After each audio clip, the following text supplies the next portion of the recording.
There we go. And we're very pleased to have Anelia here. So join me in welcoming Anelia. Thank you. Thanks so much, Helen, and good morning, everyone. I'm very excited and I'm honored to be able to participate in this wonderful event. So I'm going to share my screen. Yeah.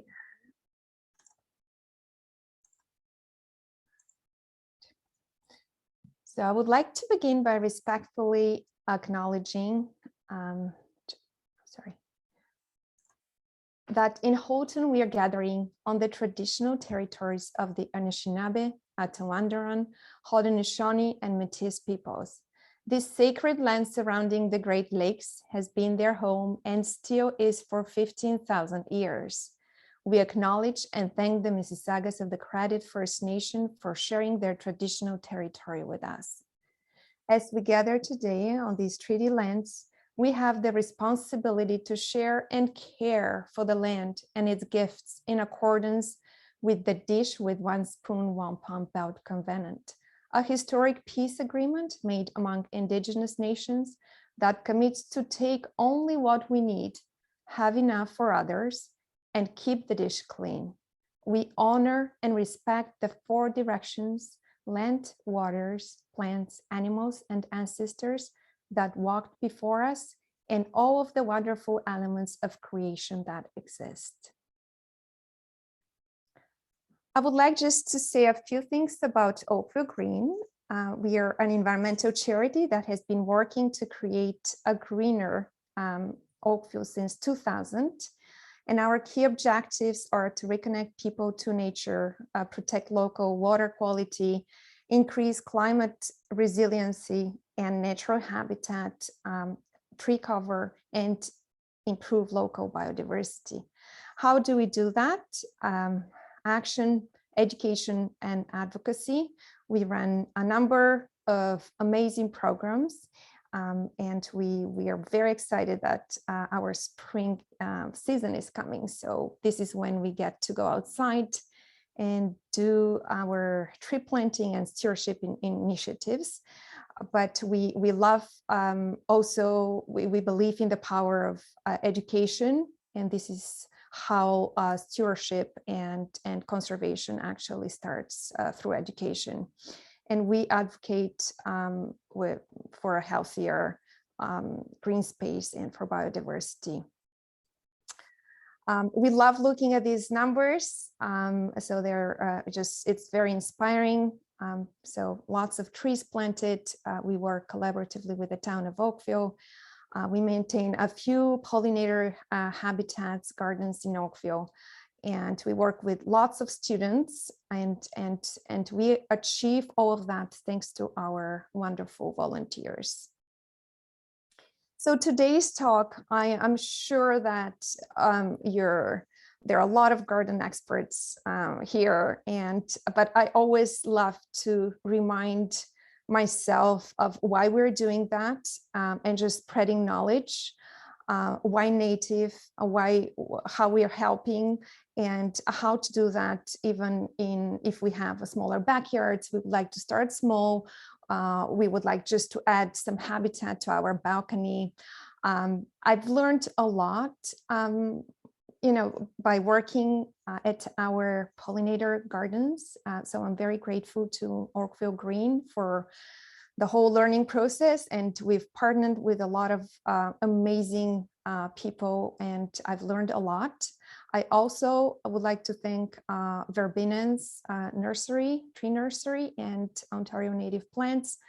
I had the pleasure of helping them for a little while last year, and I was able to learn a little bit about small space and container native plant gardening from them.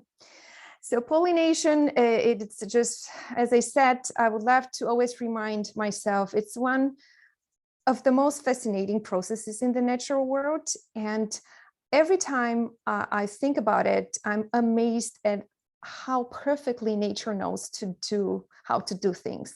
So learning from nature is one of my best teachers ever. Although I've got a lot of different certifications, I believe that this is the best learning I've gotten. Plants and pollinating animals species, they form a mutualistic relationship in which each benefits from the other. So over 75% of the world's flowering plants and about 35% of the world's food crops depend on animal pollinators to reproduce. And just the terms I'm referring to: pollinator plants. So they're a food source for pollinator animal species. They provide habitat for insects, birds, and other wildlife. And some of them are host plants for butterfly and moth larvae. I put here keystone pollinator species just because these type of plants, they fill a critical niche in our ecosystems, and no other species can replace them. So they're always native to the environment, and they support the highest number of caterpillar food webs. So whenever we can, it is always great to add some of these keystone pollinator species. They differ, depends on the area.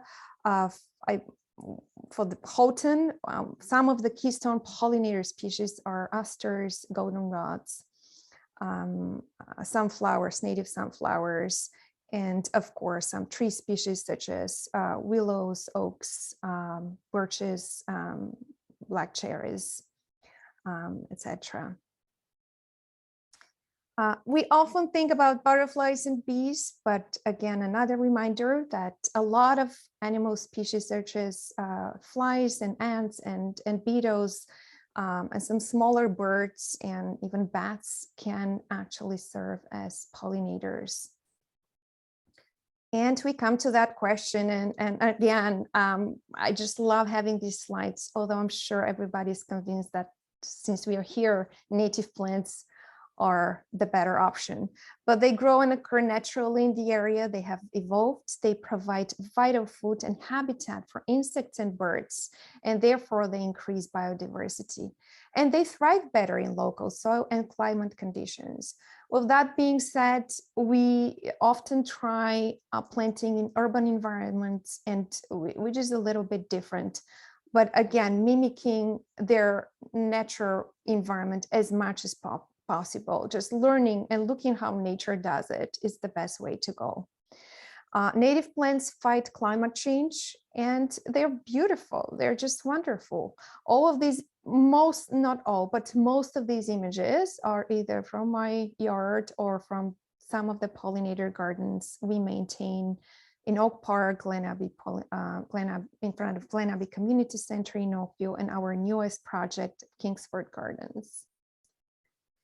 Again, another thing I love putting in my presentations, it just visualizes, how different and how much more sustainable native plants and grasses are compared to the turf grass at the very left.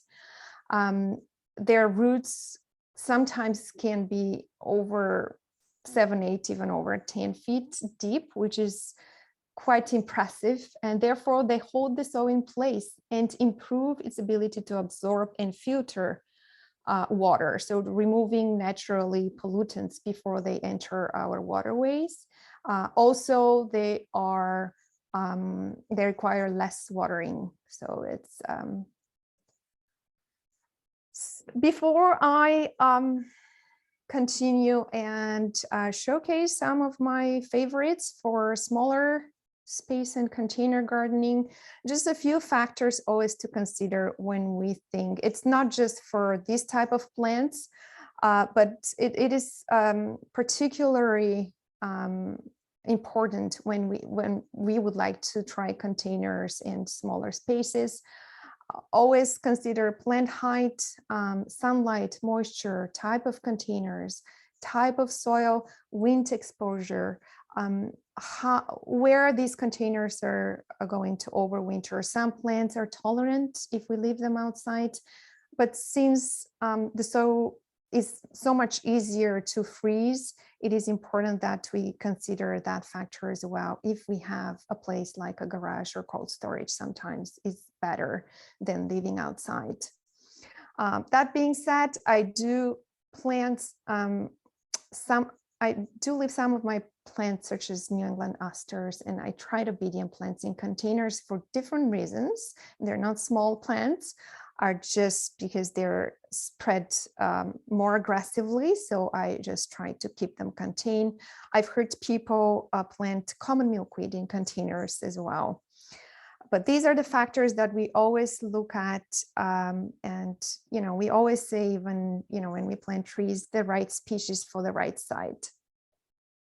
And this is even more true for containers, because in containers, we need to work a little bit harder because they're easier to dry. The soil is easier to get dry. It's easier to freeze, and so on. So my first pick is Pearly Everlasting. It's a beautiful, just lovely plant. Pearly Everlasting is a common inhabitant of open fields and sandy dunes, rocky slopes, even some disturbed sites and waste places. It blooms in July, August, and September. Although the flowers are everlasting, they are actually picked often for dried flower arrangements, and they are medicinally used for to treat mild allergies and other conditions, and also in cosmetics. I kind of feel every time I just feel sorry to pick them up because they really stay even during the winter when they're visible. They're very gentle, they're very beautiful. That plant requires dry conditions and partiate to full sun. It doesn't really grow tall. It's just great choice for filling in a large container, but make sure that you don't put any clay soils or just prefers more sandy soils. It is a host plant for painted lady butterflies, at least 2 species that I'm aware of, and it is a nectar source for many other butterflies and beneficial insects. So it is a great choice. I grow it at 2 different spots, and I did not believe that it actually grows well in one of the most compromised spots in my front yard. And it's still doing very well. So it's very adaptable, I would say, as long as it doesn't actually grow in any clay and any overly moist soils. Another pick that is a smaller flower, prairie smoke. The bloom time, prairie smoke is among the earliest bloomers. It's a prairie species, so as an early bloomer, they're especially valuable for bumblebee queens that have overwintered and are in need of resources in the spring.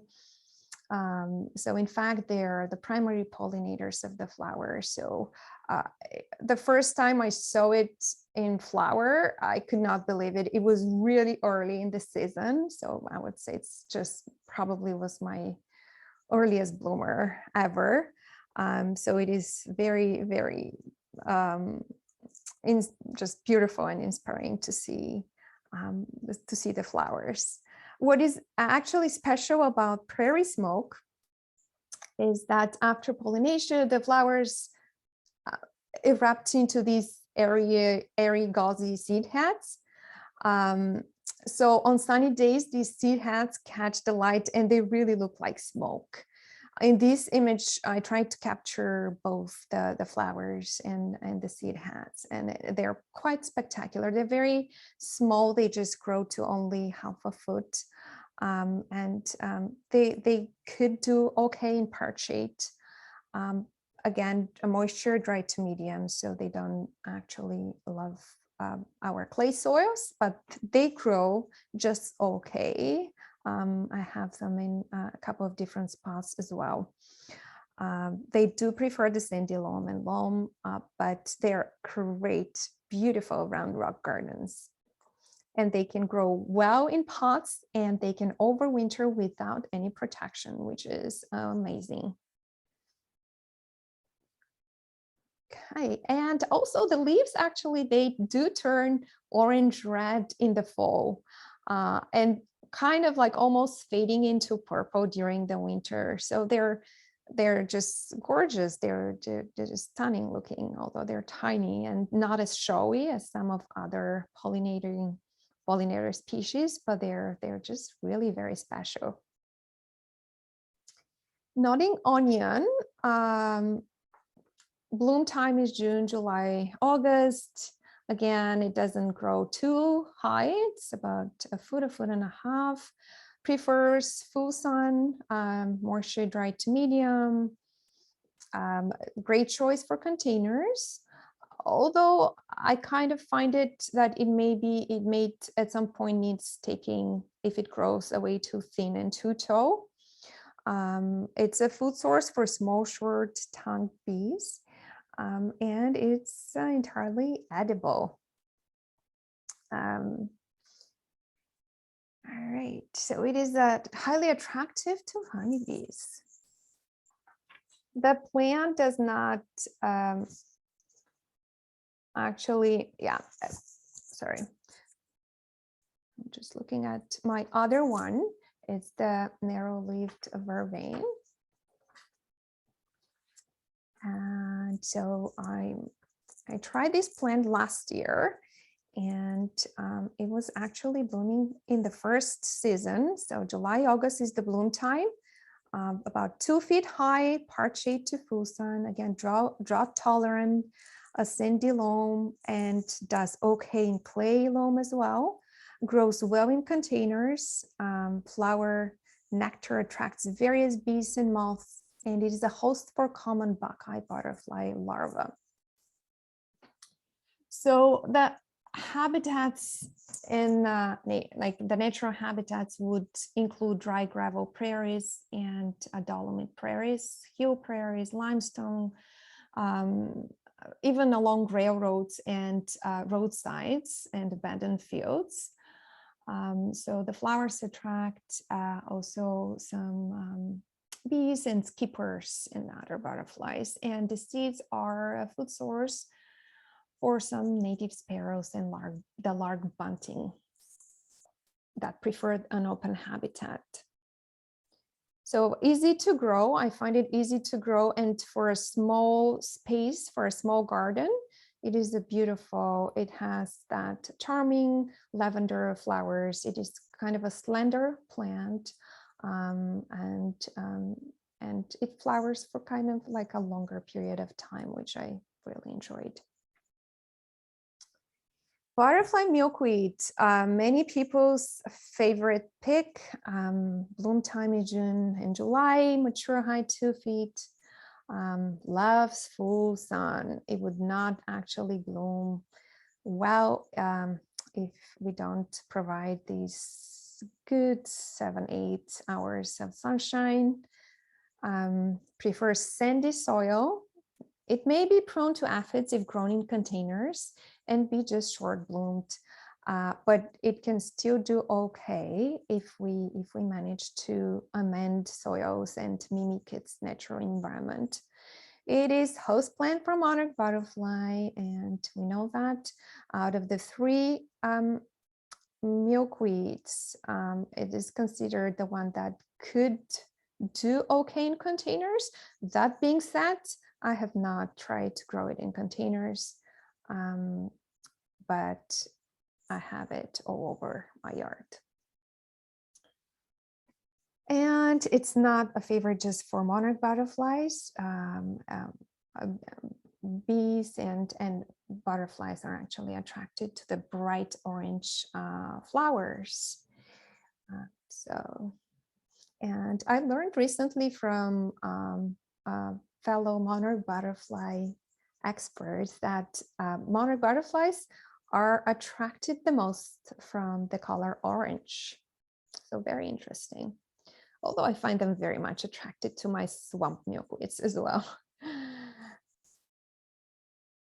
So hard-leaved asters. So it's the asters. One of these things we want to have these late season pollinator plants, and we're always afraid of these goldenrods and asters of just spreading and taking over our yards. I have to say the hard-leaved aster performs very well, and it is not a bully.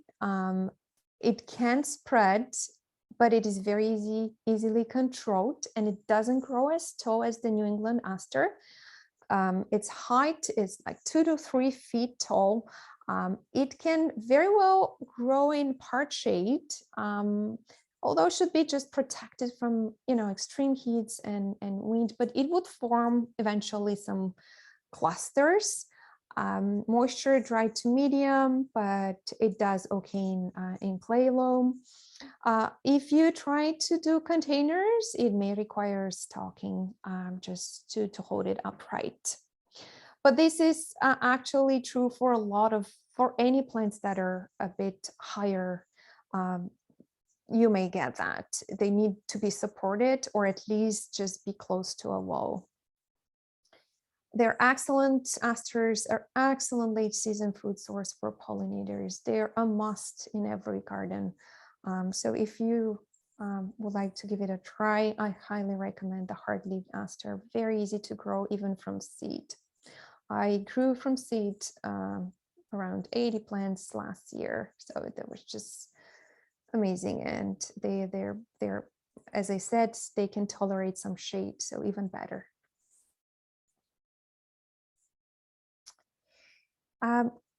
Just put the wild strawberry. The woodland strawberry could do okay, and it's the woodland strawberry would do okay in a shaded location, where the wild strawberry would prefer more sunny side. But it is a good choice for, it's suitable for small hanging baskets if you would like to give it a try. It has an early bloom in May and June, and then the moisture, the ideal moisture is medium, sandy loam or clay loam, and it does spray by runners in the garden. So if you decide to plant it in the garden, make sure that you're okay that, with the spreading and just the area where you put it, so you don't create some extra work for you to just control it. But once again, both the woodland and the wild strawberries are a great choice for ground covers. Just for the sake of time, in terms of wildflowers, I added a few more species that they don't grow big, and you may consider for if you're starting a small garden, if you would like to add to a small garden patch, or harebell, black-eyed Susan. Although a lot of these plants are great to be planted in clusters, in patches, just in groups of at least 5 or 7, I always say, just so we make it easier for pollinators to feed and to use them as, as a habitat. Blazing star,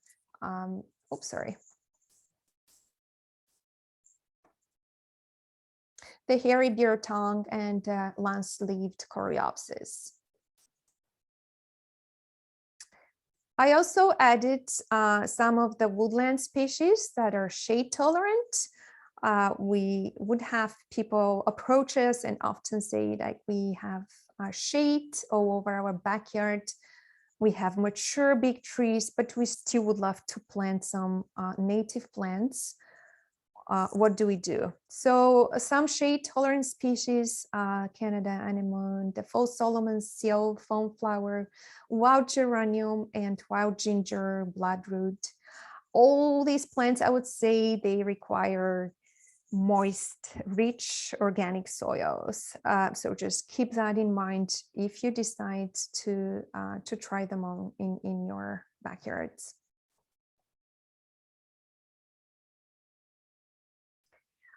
A few grass species that can be tried, that they don't grow too big, they don't fall, like they don't lean too much.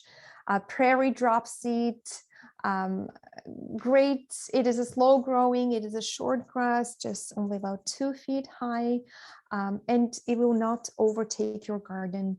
It is a nice ground cover and for hot and dry areas, and it does have a unique fragrance that resembles coriander. It is beautiful in rock gardens and provides just a lot of beauty and accent. It tolerates different soils, a variety of soils, so this is always great, and it is deer tolerant, which is good for, you know, more of the wild green spaces, like the natural green spaces. So food source for birds, grasses are always great to add to our pollinator gardens. My other pick for grass species is the little blue stem. It may grow a little bit taller. It is extremely drought tolerant, so it would grow better in sandy soils or loam. It can grow okay in larger containers, but it may require stocking again. Or even if you plant in your garden, make sure you plant in patches, just not one, but a number of plants together. It is a host plant, hosts many butterflies larvae, such as the Indian and Leonard's keeper. So here we are going to shrubs. I love New Jersey tea. It is a low growing shrub, not more than 2 to 3 feet tall. It prefers sunny locations, but it can grow okay in part shade. Prefers hot, dry conditions and sandy soils, but it is a very adaptable plant. So as long as it doesn't tolerate wet feet, so as long as the soil drains well and location has like good drainage, it would do okay. Dry leaves are used for tea, and the flowers are nectar source for pollinators. It is a host plant for butterfly and moth larvae, the spring azure, the mounted dusky wing, and summer azure. It is an early bloomer, and sometimes these shrubs, they kind of bloom a second time in the season, like early in the fall, which is quite nice. All right. So we're moving to low bush blueberry. Blueberries, according to Doc Talamy, are one of the keystone species. They support a high number of caterpillar food webs. I personally have not tried to grow them in containers. It is the one requirement that is very critical for healthy growth is the acidic type of soil.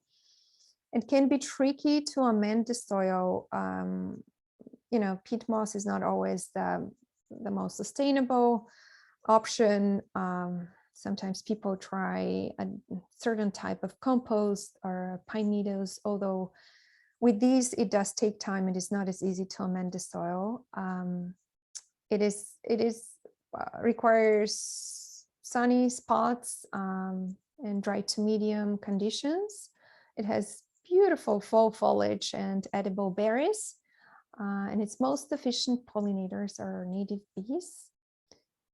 Supports a high number, as I said, of caterpillar food webs. So it is a great plant to have if you can ensure these certain types of soil conditions in your space, and probably for containers as well.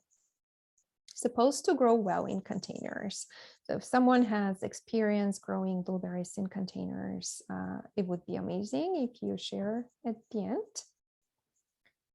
All right, and I have another one here that I added, the bush honeysuckle. People are often like looking for these shrubs that they don't grow up to 10, 15 feet, and they don't spread too much. And this is a great plant. They can just spread wide-wise a little bit more, but they are one of the lower growing type of shrubs. Again, prefer sandy loam. Mine are doing okay in the front yard, which is again a clay. Requires little maintenance. They're excellent choice for growing on sloped landscape. And the summer blooms attract bumblebees and hummingbirds for pollination. I just noticed a few days ago after the snow started melting that rabbits have actually devoured my bush honeysuckle branches. So let's see what happens. All right, so meadowsweet, these can grow a little bit taller if you have a yard or space that actually is close to a creek or to a pond. This one is a moisture-loving plant. It blooms July, August, and September. It can do okay in park shade, so it doesn't really, like we would find it naturally closer to like waterways and even lakes along the beaches and the creeks along the shore. It prefers rich organic soils, and it is a larval host for the spring azure butterfly. It does a very, very beautiful, it does have a very beautiful fragrance, very attractive. So here we go, we come to the trees. If we try to grow trees in containers, it's always difficult, and they would always struggle for space. Just generally, most of the root system in trees is located in the upper, 20-30 centimeters, I would say, of the soil. So in a container, they would just struggle finding nutrients elsewhere just because they're not able to spread too much horizontally. But the red cedar is considered to be growing okay in a container, just because it's extremely dry tolerant. Again, it is important just to really look at all the soil conditions that are favorable for the growth of the red cedar, so we ensure that we do our best to provide these conditions. More that it is actually, we are limiting the space, so it is even more important that we provide a better conditioning container. So it is likely the most durable for long-term container growth, both summer heat and winter cold.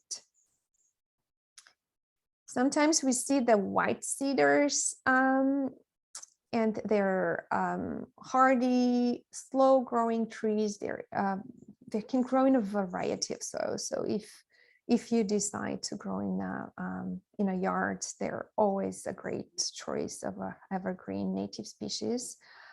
We use them in our tree planting events. They're amazing trees. They provide habitats for many birds and small mammals.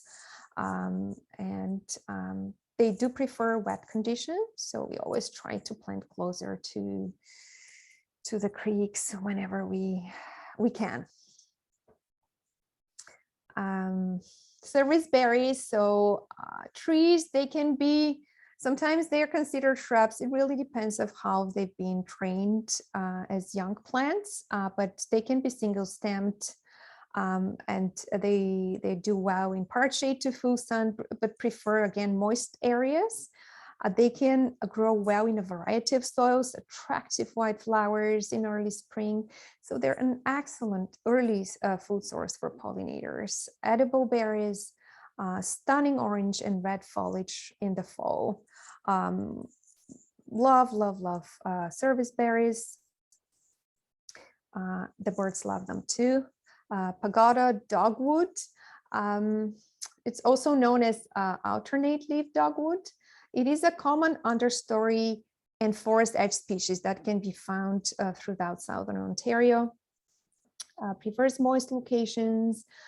It is a versatile species that it can be found in a variety of habitats, although most likely, as I said, as a forest understory, open woodlands. Great wildlife tree. The berries are a popular summer food for songbirds, and flowers attract pollinators. I don't think berries are edible for us. They're quite, they turn into dark color and they don't taste well, I think. Blue beech, beautiful smaller sized tree. I would say not suitable for container growth, but for small spaces and backyards or front yards. It's one of the trees that grows okay in shaded location. So it is a great choice if you have a spot that it does have a part shade to full shade. Moisture is medium, loam rich in organic matter, but it is somewhat tolerant to clay. The leaves turn beautiful, just stunning, brilliant orange red in the fall. And as I said, it is ideal for small shady backyards. Eastern redbud, although redbuds are only native to Pelee Island in Ontario, it is the most southerly point of the province. They have, been naturalized. It's, we see them a lot in our urban environments. And they're just prized for their, just beautiful, fragrant pink spring blooms, and they're excellent early food source for pollinators. They're a member of the pea family. Both flowers and seed pods are actually edible. And they do very well in clay soils. So great plant to have. And the leaves also, they're actually very beautiful as well. They have heart-shaped leaves that they look very pretty. I would like to leave some time for questions and just to hear some feedback. And I know there's so amazing people attending this session today, and I'm sure I can learn something from all of you as well. But once again, I just wanted to say it matters how we garden, and just growing native plants restores relationships with nature, because we are all dependent on each other. So we need to rethink and focus on the functional features of plants, not just the aesthetic. And every space, big or small, can be transformed to support these natural systems, and we can contribute to the ecological balance. We're having a native plant sale. We're hoping to be launching that native plant sale next week. Since 2015, this sale has added more than 3,000 native trees, shrubs, and plants to Oakville Gardens. And only last year, we contributed to 2,480 square feet of pollinator-friendly habitat. The sale runs March through April, and with early pickup in May. So make sure to just keep an eye on our website if you would like to order some plants. So thank you so much for joining today. And once again, I was honored to be part of this fabulous event. Thank you so much for the organizers, and I'll be happy to take some questions and comments. Oh, thank you so much, Anelia. This was great. I think you've got a lot of people who are very excited for spring now. Yeah, and just these images, the New Jersey tea, narrow-leaved vervain, and harebell from my front yard. Beautiful. All right, we do have lots of questions. So the first one, somebody wanted some clarification on the Pearly Everlasting. How was it used? You mentioned some uses for it. All right, I'm just sorry, I'll just stop sharing my screen. So pearly everlasting, I was going to pick up some flowers for my oils and my salves, and I kind of felt bad to pick up the flowers because they're best time to pick them when they're in their early blooms for their medicinal value. I did make some notes for that. And I also forgot to mention that they have a defensive coat on their leaves. So if you've seen the leaves, you would realize what I mean by that. And not a lot of foliage feeders. So they're kind of like protecting themselves. So medicinally, pearly everlasting leaves and flowers have been used to treat mild allergies and swollen mucous membranes in the throat and stomach. Very interesting. Yeah. So if you have clay sand soil, does that mean the pearly everlasting will not grow? I grow pearly everlasting in clay soil, and it does very well. So it is a very adaptable plant, and it can grow in poor soil conditions. Ideally, it would grow in a more, sandy location, the sandy soils. But you can just try to amend a little bit the soil, and just by adding some sand or just mulching. I always say mulching is the best. Very often people think, oh, I'll just add some peat moss, or I'll add some compost, or I'll add some sand, and my soil is done. It's great. It doesn't work that well, just roots spread, and these plants are actually will be looking for, just going and spreading and looking and, reaching our natural soil conditions. But it does help, especially while the plant is established. So it is important that we look at what kinds of soils are required for their healthy growth, and we do our best just to add. But mulching is great for clay soils, and just never ever plant too deep in clay soils. They even recommend for trees and larger plants, always even plant a tiny bit shallower than we would normally do, and add a layer of compost every growing season. So this way we are constantly adding both organic nutrients, but we are also amending the soil in a very natural and sustainable way. So again, we learn from nature, like what would naturally happen.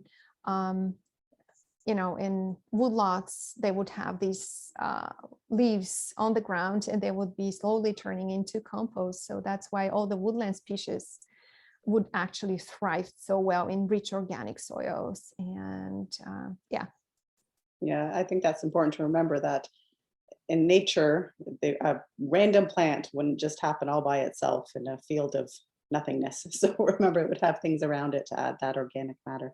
All right, so lots of questions about blooming. So the first question is prairie smoke. Can you tell us how it bloomed in the spring if it's in a container? Does that affect it?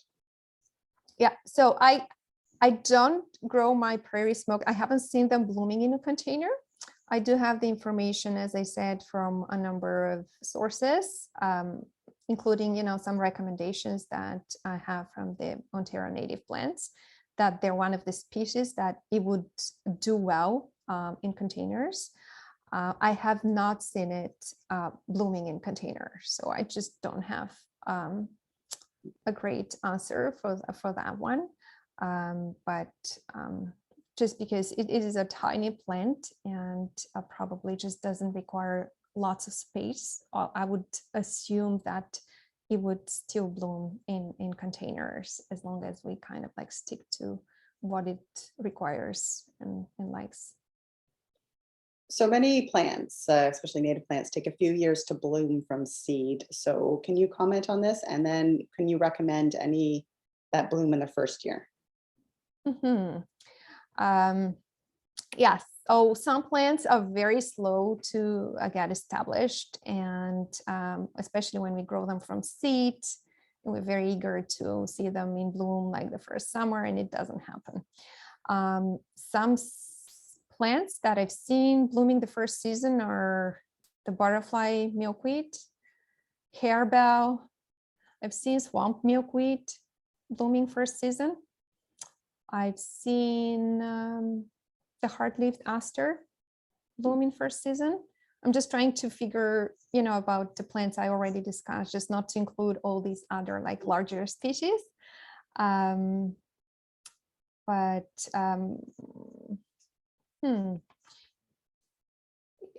narrow-leaf vervain.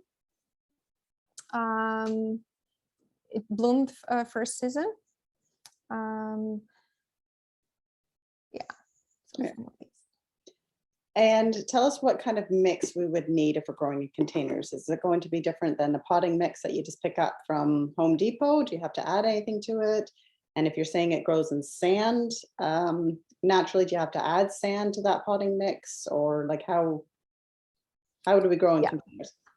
Very often the seed mixes, it's all about the perfect mixture. It would be best to actually look at the content. I do have some notes here. For example, let me see where.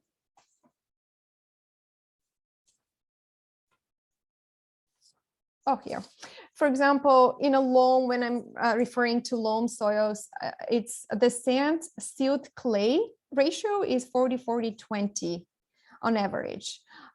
In a sandy loam, the sand is at least 50%.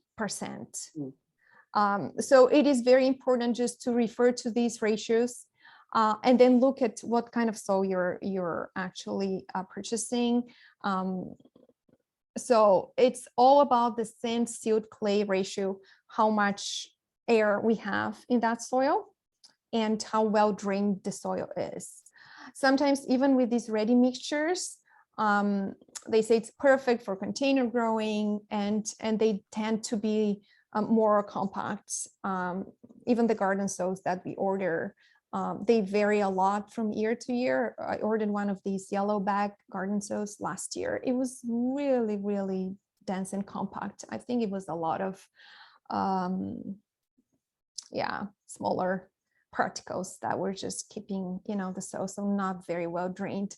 So yes, amending with sand would be great. Sometimes it's kind of tricky to find clean, good sand that is suitable for gardening purposes. So yeah, but yes, adding sand is important to, especially for the species I'm referring.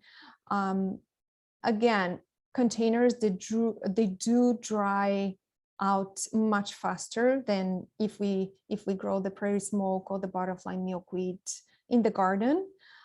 So they would dry out much faster in containers, but they love, just they cannot tolerate too much moisture if it's like a prairie species. So yeah, definitely amending the soil so it doesn't really, and like good drainage in the container is crucial. So the soil doesn't really, the water doesn't sit at the bottom of the container. And we have an interesting question. So what's the difference between a weed and a wildflower? So we all see these native plants and their common names often end in weed, milkweed. Yes, I love that, because sometimes, that's not fair, that so many, the Joe Pye weed and the butterfly weed, and yeah, so weed, I don't even know if like scientifically it's described that way, but just because the weed is a term that we use to describe a plant that is causing a nuisance and that is actually in our way of like conventional gardening. So weed can be something that spreads aggressively or something that we don't like. It probably had its common name just because people sometimes, like back in the time, they thought, oh, that's, just spreading too much, and or maybe I just see it in the wild and it is a weed because it's not part of my perfectly manicured garden. But I don't find it offensive. I love all these weeds, and I love these weedy type of wild gardens. All right. Somebody is asking about what to do to overwinter your plants in container. Now, some of them you said are just fine to leave, like the Pearly Everlasting, but some of them might need to be babied. And if you don't have a garage, would an uninsulated shed work? Yeah. And if you do leave them outside, what would you do to protect them? Yeah, great. I would, yeah, the shed would be great. It is most of the time, it is really those crazy -10, -15, -20 temperatures. But yeah, a shed could work. And it's also like the thawing and the freezing and the thawing cycles that we get a lot of these in recent years. If we leave outside, I'm trying it this winter, so probably I'll have a better answer with some of these for, just to see how they do. It also depends what kind of containers. Sometimes they're more porous, like clay. Sometimes ceramic is like a bit different. So it depends on what kind of containers you do. Any type of protection is helpful, even if you kind of bury the container, if you can, with like leaves in the fall or mulch. That's still very helpful. Something that we do with some of our perennials in the garden anyways. Yeah. We have a librarian here, and they are curious to know how you keep track of all the information. And maybe actually you could say, what are some good sources to find out some of this information? Should we go on a little hunt on our own to see what will grow in our yards and how to germinate them from seeds? So where do you get your information, and how do you keep track of it?